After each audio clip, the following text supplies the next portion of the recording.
நம்ம இன்னைக்கு ரொம்ப டேஸ்டியான வேர்க்கடலை சட்னி எப்படி செய்யறதுன்னு பார்க்க போறோம். இது இட்லி தோசை கூட பக்காவான காம்பினேஷனா இருக்கும். இது செய்யறதும் ரொம்ப ஈஸி. டேஸ்ட் ரொம்ப ரொம்ப சூப்பரா இருக்கும். டேஸ்ட் மட்டும் இல்ல, இதுல நம்ம வேர்க்கடலை சேர்த்து பண்றதுனால புரோட்டீன் சத்து நிறைஞ்சிருக்கு. அதனால டேஸ்ட்டுக்கு டேஸ்ட்டும் கிடைக்கும், அதே மாதிரி உடம்புக்கு ஆரோக்கியம் கிடைச்ச மாதிரியும் இருக்கும். முக்கியமா இது பண்றது ரொம்ப ஈஸி. பிகினர்ஸ் கூட ரொம்ப சுலபமா பண்ண முடியும். ஓகே, வாங்க எப்படி செய்யறதுன்னு பார்க்கலாம். ஹாய் ஃப்ரெண்ட்ஸ், வணக்கம். என் பேர் Abhi. Welcome to Indian recipes Tamil. வீடியோக்குள்ளே போகிறதுக்கு முன்னாடி நம்ம சேனல் இந்தியன் ரெசிபீஸ் தமிழை சப்ஸ்கிரைப் பண்ணிக்கோங்க. கூடவே இருக்க பெல் சிம்பலையும் கிளிக் பண்ணிக்கோங்க.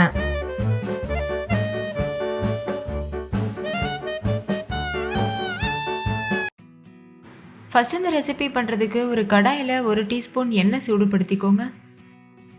எண்ணெய் சூடானதும் இது கூட 100 கிராம் சின்ன வெங்காயம், அதுக்கப்புறமா 5-6 வரமிளகாவும் சேர்த்துக்கோங்க. 1 கைப்பிடி அளவுக்கு பூண்டு பற்கள் சேர்த்துக்கோங்க.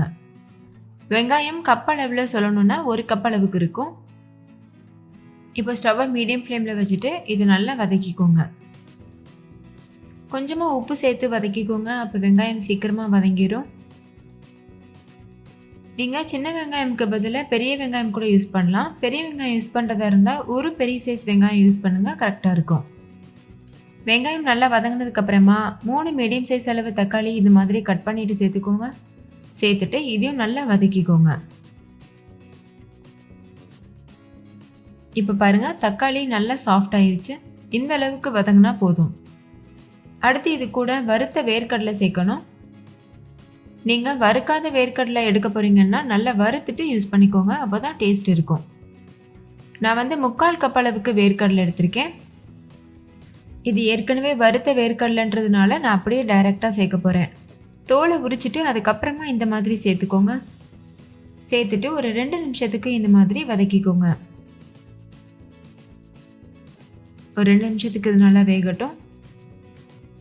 2 நிமிஷத்துக்கு அப்புறமா வேறு ஒரு பிளேட்டுக்கு மாற்றிக்கோங்க. மாற்றிட்டு முழுமையாக ஆற வச்சுருங்க. நல்லா ஆறினதுக்கப்புறமா மிக்சி ஜாருக்கு மாற்றிக்கோங்க.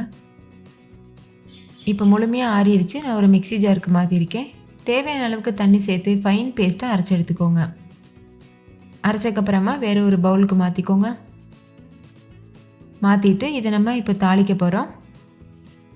தாளிக்கிறதுக்கு 1 டீஸ்பூன் எண்ணெயில் கடுகு உளுத்தம்பருப்பு, அதுக்கப்புறமா ஒரு கொத்து கருவேப்பிலை இது மட்டும் போட்டு தாளிச்சிட்டு மிக்ஸ் பண்ணிடுங்க. அவ்வளோதான், ரொம்ப ரொம்ப டேஸ்டியான ஈஸியான வேர்க்கடலை சட்னி சூப்பராக தயாராகிடுச்சு. நீங்களும் கண்டிப்பாக உங்கள் வீட்டில் ட்ரை பண்ணி பாருங்கள். வீட்டில் இருக்க எல்லோரும் கேட்டு வாங்கி சாப்பிடுவாங்க.